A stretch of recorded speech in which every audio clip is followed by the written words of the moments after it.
because it was absolutely boiling, and then we had hailstones the size of golf balls. You kind of never really know what this place is gonna throw up. I mean, 1 minute it's beautiful sunshine, as you say. The next minute it's raining, but there's always plenty of action. We watched that little recap of things that have gone down in Austria. What are your favorite bits? Do you guys have any highlights that you recall? I was going to go with something really obscure, like Jarno Trulli leading the race in a Prost in 1997. It's not like you, Kareem. But you know what, I'm going to go back to 99 because there were two McLarens fighting for the World Championship, and they collided up at turn 3 and allowed their title rival Ferrari and Eddie Irvine to come and take an unlikely victory. I'm just throwing that out there. So it's not prophetic, I hope.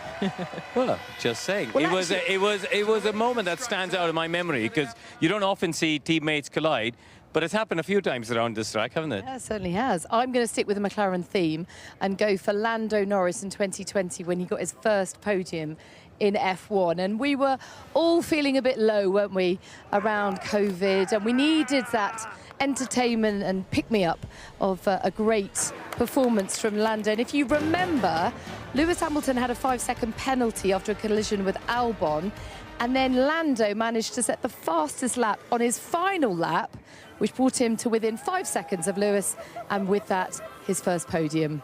What a moment. Very, very feel-good moment, and I think it was a long time coming for Lando, that moment. But my favorite moment, and I don't want to say it's a favorite moment because that might be the wrong way to describe it. Standout moment is what I went with. Standout, yeah. I think maybe standout, most memorable for me, so not as positive as yours, was 2016, the collision between Nico and Lewis in turn 3. And the reason I point out this moment is because that was actually the first time I had physically attended a Grand Prix, and I leave my mind, is it? But this is a really special place to you, isn't it? Because you've lived near here, you've raced here, you've got lots of memory, you speak perfect German. It's like coming home. Depends who you ask and how perfect the German is. Listen, I'm going with it. I'm going with it. It's good enough. It's also a great place for a bit of social interaction, as we saw last night, because all the drivers, well, bar one, got together for a team dinner with Stefano there and Liam and Alex Wirtz, in fact, from the GPDA, and just have a look at that. They all look very happy and relaxed, don't they? Have you got a favourite spot where you would sit at that table, Karun? Where would you pick if you had to squeeze in there? I feel, well, I didn't actually clock the picture. No, we've got to keep the picture. We'll show you the picture again, so that you at home can have a think as well. Yeah, about because you've sort of thrown that at me now. Yeah. Okay. Have a look. I feel like the Lando, Carlos, Albon, that little trifecta, that'll be a fun spot to be in the middle of. Yeah. What about you, Nat? Where would you go? I reckon I'd go up there next to Stefano and chat to Kimi and Fernando. Okay. Bit of youth and experience. Definitely. I think I would probably go between Colapinto and Hajar. I think that would be a funny evening, wouldn't it? There's not much food being eaten, is there? And certainly no alcohol, which I'm pleased to see. Yeah, okay. Let's take this moment then to tell you where all of those gentlemen sit. Wow, it's really hard to believe that all of that has happened in just one day. But there's one thing that we're certainly not going to forget, and that is the performance of Alex Dunn today. So why don't we hear from the young Irishman on his performance at his debut FP1 performance. Well, Alex, tell us about your day. You've certainly caught the eye of many a seasoned F1 observer. It really went very well. Yeah, I'm very, very pleased. You know, I think regardless of the performance and the pace at the end, I think I'm more pleased that it was just a clean session. You know, there was no mishaps. I didn't get in anyone's way. You know, all the stuff we needed to test at the beginning on the car all went smoothly and all went to plan. So from that side, I was very happy. And then I think kind of through the session, I just felt more and more confident. I got, you know, I've driven the car before in Zandvoort and Austin in the TPC car. So even though I've done that already, I think I still got comfortable in the car and felt confident much quicker than probably what I would have expected. So then I had the confidence to go out and push and try to do a decent lap at the end. So yeah, very, very pleased. The session went smooth, like I said, so overall it was very positive and I'm very happy. Yeah, well, let's talk about that fast lap at the end. Fourth quickest for the session, nice set of soft tyres, and you really went for it. Yeah, I think overall it wasn't a bad lap. I wasn't on new, actually, so there's probably a little bit of performance if you were on new as well. Yes, it was sorry, that's my mistake. It was the set of tyres from the beginning of the session, the soft. Yes, so, no, I think there's a lot of positives. Like, you know, of course, I think if I was to get in the car again, I'd go quicker and quicker as I get a bit more confident. Yeah, but overall, I think I put the lap together pretty well. I try and just try and put what I learnt from the session. You know, I wasn't really trying to go out and do the ultimate lap. It was just try and put it all together and make sure I maximised what I needed to learn. And then in the end result was pretty strong. So, yeah, very happy. I think the team have helped me massively in terms of preparing for this. And that's all made it a lot easier for me. So, big thanks to them. Were there any nerves at all? I was a little bit nervous before. You know, not necessarily nervous in what I can do, but more just that I wanted to make sure the session went smoothly and there was no mishaps. And I think also probably the fact that, you know, after FP1 then jumping back into F2 for quali, which was actually really difficult. But no, in the end it was all smooth and all good, and I think the end result was very strong. Well, listen, thanks very much for calling, speaking to us. Yeah, an eye-catching performance, so well done. Thank you very much. Cheers. Oh, well, he was very modest there, wasn't he, playing things down? Because that was impressive stuff. It from was, Alex Dunn. yeah. He's been through the McLaren PR school, hasn't he? He's saying all the right things and stuck to the program and all of that sort of stuff. Piastri. Yeah, but you know, he should be excited. He's had a fantastic day. He's, you know, his first appearance on a Grand Prix weekend. He's jumped in an F1 car before just for a little bit of testing, but this is his debut FP1 session, and he could not have done better. I mean, to be less than a 10th behind his teammate in 4th place, that was a fantastic start, and I think he's going to go home very proud tonight. I don't know how he ever did in his second F2 session today. 7th, okay, because he was quickest at the beginning of the day. Yeah, but 7th in qualifying for almost the race. a totally fantastic day for him. So what do you expect to happen next for Alex Dunn? Well, the problem is there isn't a seat in the orange car, is there? So, you know, they've got their drivers locked in. What I don't want to happen is for him to get stuck on the sidelines, you know, in a testing, doing old car testing for multiple years. Because I don't think you lose some of that race edge. I think you need to be out there racing, keeping sharp, doing the mileage, and being in a Grand Prix car. I would like to see if McLaren can negotiate a place for him with another team. Now, whether another team would be interested in taking Alex on a loan, that's a different question. But I think they need to find him a place somewhere. It's tough for these young drivers in a grid with only 20 seats available, especially when the ones that you're going for are top 2. First and second is teammates were today. So let's hear from the McLaren drivers on how they went today. I mean, I didn't mind sitting on the pit wall. I felt a lot more relaxed there than in the car, but especially around here. But you're right, I mean, I've always enjoyed this place. I think the car felt good from the off. You know, Alex gave good feedback this morning after FP1, and he was on the pace straight away. So it was good to see, and yeah, I think they moved the car in the right direction for FP2. And we just need to understand if we want more of that tomorrow or a little bit less or somewhere in the middle. So yeah, good steps in the right direction, but still a little bit more to come, hopefully. Looked pretty good. You know, Max is still close, so I think he'll be definitely a threat this weekend. But no, the car's feeling good. I think the pace is quite good, so yeah, positive first day. Yeah, just clear up in terms of the upgrades, what you're taking and what you're not. You've got the new front wing. Are you still sticking with the older suspension, or is there another revised front suspension for you? There's some other bits and pieces. I'm not using the bits that came in Canada because they're not an upgrade. They're just different. So all the parts that we think will make the car faster on both cars. So yeah. We've showed a bit more pace than some of the others, and I certainly think they're going to catch up. Max is not far behind, and they normally improve a lot into Saturday. So, you know, I expect still a good day tomorrow, and I'm sure we'll improve on some things, but it's not as easy as maybe it looked today. I think it's still going to be tight tomorrow. It always is. There's no reason for it not to be, and but we'll work hard to make it as big of a gap as possible. It's quite hard to believe, isn't it, that McLaren haven't won here since David Coulthard in 2001. Of course, came very, very, very close last year.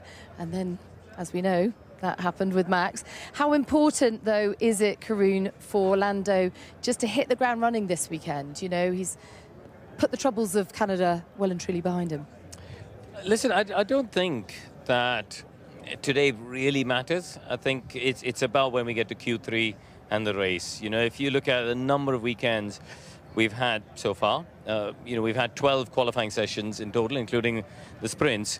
Lando's been ahead of Oscar 9 times in Q1, 8 times in Q2 or SQ1, SQ2, but only 4 times in Q3 or SQ3. It's that final part of qualifying is where he's either made a mistake or something's happened or he hasn't put the lap together, and he's been very open about it, right? I think there's 6 out of the 12 qualifyings this year, he's come out of it and gone, I didn't quite put it together. And that's where he's got to make it count this weekend. Yeah, and Land will be the first one to know about that. I mean, he knows he's got to deliver when the pressure is on and when it counts. But Karina, I just want to pick up on this topic of the two of them running slightly different specs. I know they're hesitant to call it an update, but they've brought this update to Canada, and Lando's decided to keep it on the car. Oscar didn't want it, and they've come here and are continuing to follow that path.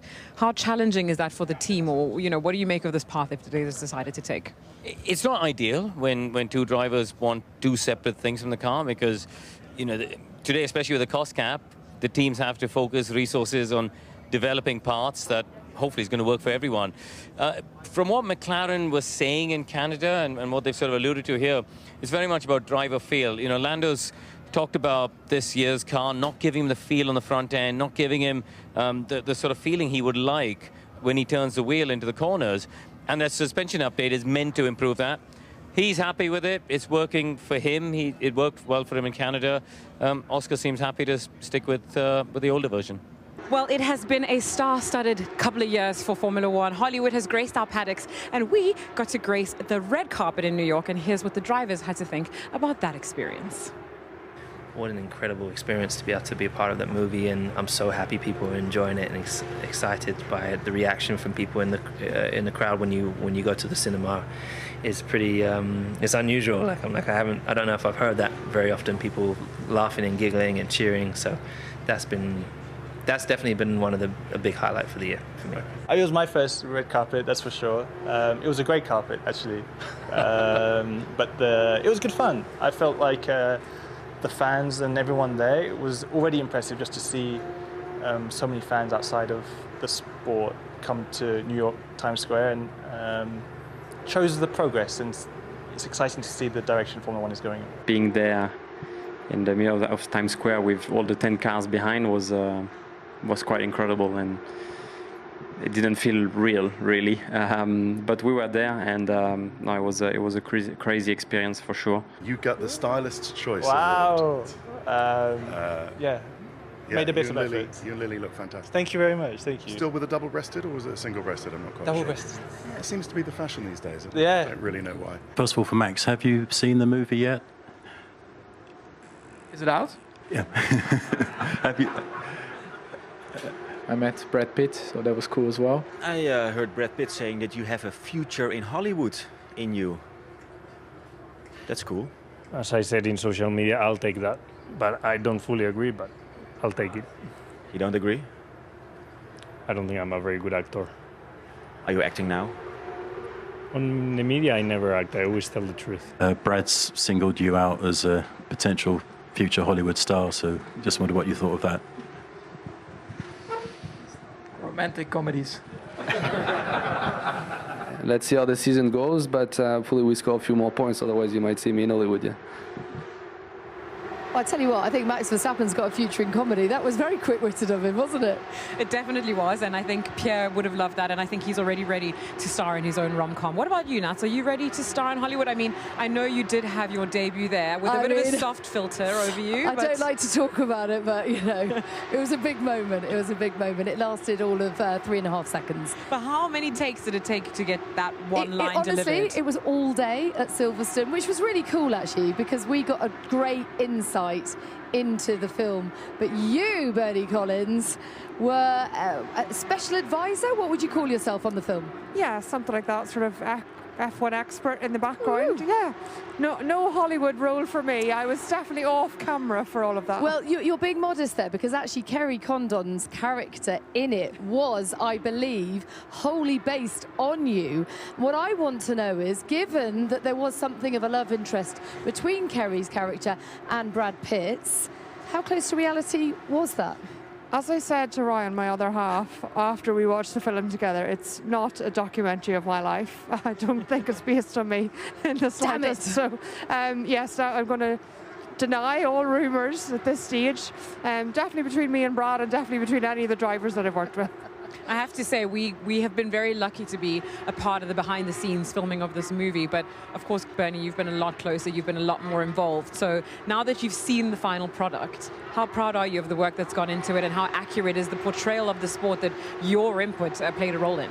Yeah, you know, it is a dramatisation of what we see here on track. I hope that a lot of people who never watched F1, never watched Drive to Survive, go along and get excited about what the sport does. It does some great, you know, video camera work and how the cars move around, how the teams work in the garage.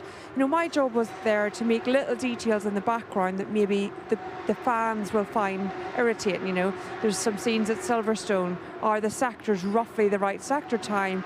How does the dash display? How do the drivers get into the car? How do the pit stops work? All these little things that hopefully bring a bit more reality into the film. But, you know, having just experienced a bit of TV, to get to film, we got to Silverstone, there's hundreds of people there, all with their little job to do. I never realised what goes into making these movies and what goes into every little scene. How much, as you say, how much recording's done for just one single scene is unbelievable. Yeah, I mean, you're absolutely right. Their attention to detail has been absolutely incredible. And I think the wheel-to-wheel racing in the film really blows you away. One thing that really impressed me about Kerry was that she, in fact, asked you what was written on your notepad, so that if there was a close-up, it would be an accurate portrayal of you and the sort of scribblings that you note down. Yeah, exactly. I showed her some photos of my notebook. I sat with her on the pit wall. We came to Silverstone. We walked along the grid to sort of show this is what this person's doing, this is a communication they're having, this is what their mindset is at this point. You know, we talked about what I'd wear if I was going to the pub after, you know, having worked all day, you know, would I stay in my team kit, would I get you, all these little details that people don't think about. And, you know, it was really great to see those people. I was fit to give a bit our love of F1 to someone like Kerry who's never experienced F1, and I could see in the background all the camera guys, the sound guys, all these people slowly race on race watching the FP1 sessions, watch what's going on, asking more questions about it. So we've got a whole new breed of fans, and hopefully it does a lot of good for the sport. I certainly think it will. I'm sure it will go down a treat. Right, a star performer here at the Red Bull Ring is without a doubt Max Verstappen. He's won here 5 times. Let's hear from him after what happened today on track. Yeah, I think overall it was quite straightforward. We didn't have any big issues, but yeah, just lacking a bit of pace, bit too much understeer in the car as well, short run and long run. So that is something that we have to try and get rid of. And you don't have GP with you this weekend. How is that in the car? I mean, is it much of a big difference, or are you feeling completely comfortable about that? We know you have a really special relationship. Yeah, no, for sure. But yeah, that's how it is now. I think so far today has been really good with Simon. Of course, I've known Simon for a long time on the other side of the garage, and I'm working with him also in the simulator. And he has a lot of experience anyway. So it's been actually very, very good today. Yeah, he was straight on it, and it was nice. Great to hear. Thank you, Max. So you only have to come here once to see the wildly partisan crowd. I mean, there's like big plumes of orange smoke. It is such a vibe. It goes off, doesn't it? And he's done incredibly well here, Naomi. He's 5 consecutive pole positions. He's obviously won 5 times as well at this track. So what is it about this track that suits him well? Or is it sort of like a self-fulfilling prophecy? Once you do well here, you repeat that behavior? There's certainly tracks that drivers enjoy and some tracks that suit their driving styles more. This one is a bit of an anomaly because I think a lot of drivers can be good around here because, again, it's one of those where there's a lot of runoff in a lot of areas, so you can push the boundaries. You don't have to be nervous about walls or making a mistake that have big consequences. But because there are only 7 corners, you have to really make that difference in all those corners. And I think the thing that Max has and that he's got sort of everywhere is that he's just got so much confidence in his equipment, and he knows how to find the limit and not go past it. Whereas some drivers might still be teetering on the edge of that and might run wide or lock a wheel because they know that they can get away with it. Max, it's just all about precision around here, and I think he's confident. He knows how to make that car do exactly what he needs it to do. Now, for anyone at home that might be shouting at the TV screen and saying, oh, I thought there were 10 corners, explain why. Yeah, well, look, there are 10 on the track map, although I think even that's arguable in my opinion, but then again, I'm a driver, we love to argue all opinions. 7 of them are the ones where you really have either a deceleration or an acceleration. It feels like the driver's having some major input. Turn 2, which is essentially just a little bit of an input on the steering wheel, and your foot, nothing changes. You full throttle the whole way. It doesn't count. You're not making an effort as the driver. So that's why there's only 7 where the drivers can make the difference. I'd love to ask you a question from the pit wall. It's a very, very short circuit, very short lap. How much of a headache is that for you? Yeah, I think this is one of the toughest ones on the pit wall out there, because you've got so much information to give to the driver on that out lap. Everything, you know, it is a short lap. You want everything to be perfect. That starts with tyre temperatures, brake temperatures, engine battery level. But the traffic is so hectic here. All the cars are spread out on track. You've got just over 3 seconds, 3.3 seconds between the cars. And we hear drivers complaining that's not enough. Cars come very quick when you're on a slow lap. So there's lots and lots of information to tell the driver in a very, very short period of time. And that makes it pretty full on. You know, it's full CPU on the computer there from everyone on the pit wall, because you've got so much information to get across. You need to prioritise the right things at the right time. And that's why we often see impeding offences at this track, because it is so hectic out there. And guess what? Next year it's only going to get worse, because Formula One has got to look forward to an 11th team in Formula One. Cadillac is joining the grid. So stick with us. We're going to head to a break.